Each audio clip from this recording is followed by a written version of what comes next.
When it comes to finding public domain materials, there are many potential resources that you could use. Now, online there are hundreds of websites that will give you information on public domain materials. You just have to find them. In the next few videos we will talk about these websites and how you can use them to find public domain materials and what's on each one of them. We've broken the next set of videos down into categories, so we're going to talk about books and audio and video and graphics and so on, so you can have a look at some of the websites. We're not going to go through all of them because obviously there's a lot of websites. We're just going to talk about some of them, but there's many different resources online. It's much safer to use a known site rather than to type something into Google and hope you can find some public domain resources from there. Now, yeah, you may be able to find some, but the chances are you're not going to find as many as you want to. So just be aware that there are many different resources, and obviously anyone can publish anything online. So, you know, just because somebody says it's public domain online doesn't mean it necessarily is. You may want to double check just for your safety. Now, shocking statistic, something like 90% of adults do not have library cards. Well, let me tell you something, go out and get yourself one, because libraries are a valuable source of public domain works. They have lots and lots of books and magazines and so on, and in there you can find public domain materials that you can use. They have archives, they have access to government publications and so on. They do sales as well of old books. You can often pick up some bargains there, public domain material for a pittance, an absolute pittance. Now look offline as well. There's many bookstores offline, particularly second-hand bookstores. You will find old books in. If you can find places that do house clearances or estate sales or something like that, then often you can find some public domain materials there that you can use and make money from.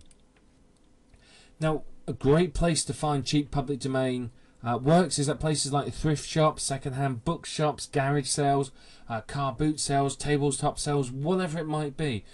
Anywhere where people are selling things they don't want anymore, you can find some cheap public domain works. Now, personally, I went to, over in England, we have a event called the car boot sale, which is basically you drive into a big field with your car, you put out some tables, you put all the junk you don't want on the table, people coming along offer you money for it. Basically, it's like a garage sale but in the field and lots of people all together. So I went to one of these a couple of years back, and there was a guy who had, it was obviously his mother's book collection, and I had a look through the books, and they were basically all very old Christian books, Christian religious books, and they were all sort of late 1800s, early 1900 books. And I sort of said, well, yeah, I'd love to have those books. How much do you want for them? And basically, for, I think it was 24 books that were in the public domain, guaranteed in the public domain. These were, you know, first editions, you know, old books, publication date pre-1923, so definitely public domain. He charged me the equivalent of about $2.50. Now, said books I've had typed up, I've put onto the internet, they're on a website, and they earn me money day in and day out. You know, I earn you know, $10–20 a day from AdSense. You know, it's not a fortune, but it adds up, and considering it cost me, you know, $2.50, it's not bad, is it? So you can find some really good deals at these places. You just got to look. You've got to be persistent. You're not going to walk into your first thrift shop and stumble upon a gold mine of public domain materials. You might not.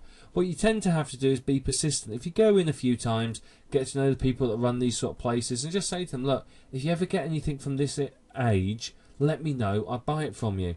Or I'd like to give you first offer on it. I'll give you a good price. And quite often they'll just put things to one side and, you know, or give you a call. I mean, I've had people do that for me, and you can often get hold of some really good material very cheap. You know, very worthwhile you doing this. It really is. So please think about it. You can, you know, get out from in front of your computer and go and hunt around shops and places. You can find some fantastic deals and fantastic bargains. Now, there's also companies, and we'll talk about one or two of these in a little while, but they're rare book search companies. Basically, if there's an out-of-print book that you want to get hold of, these guys will go and find it for you. And obviously they do it for a fee, but often it's not particularly high. You know, you can pick up a 1901 copy of something or other for, you know, sometimes less than $20. So It's not expensive, so it's a great way of getting a decent book that you can then copy, transcribe onto the internet and use to sell or whatever you might want to do with it. But remember, again, fourth time I've said this, it's obviously very important. Always double check the publication date and the copyright information. You want to be 100% sure that it is in the public domain and that it is something you can sell. The reason being is, as I said, people are viciously protective of copyright, and they will come after you, they will shut you down, they'll sue you, they'll do all sorts of horrible things. They can be very, very nasty.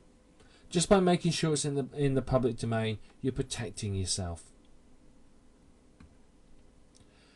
Now, one way to find your public domain material is the resources that we're going to talk about in the next few videos. So the next few videos, you're probably going to want to have a web browser open. You may well want to get a pen and paper so you can write down the details of the videos, the websites we talk about in the videos, just so that you can go back and look at them, because you're going to love these websites, and you're going to be seeing dollar signs in front of your eyes when you see them all. Now, one thing to consider and remember is that a basic rule of thumb is the rarer the public domain work, the more potential value it has. So, a book that has never been seen before in the public domain that you've dug up from somewhere, it's obviously going to be worth a fortune compared to a book like Think and Grow Rich that you can pretty much get on any street corner. Yeah, I mean, there is value to Think and Grow Rich, and certainly you can sell it and make money from it. But a public domain book that's in a hot niche that no one's seen before, it's worth a lot of money. So it's worth your while spending time digging through these sites. Don't just open the first page and go, yeah, that'll do, and off you go. Dig around, do your research, spend some time, because you will find little gold nuggets that you can make a lot of money from if you do that.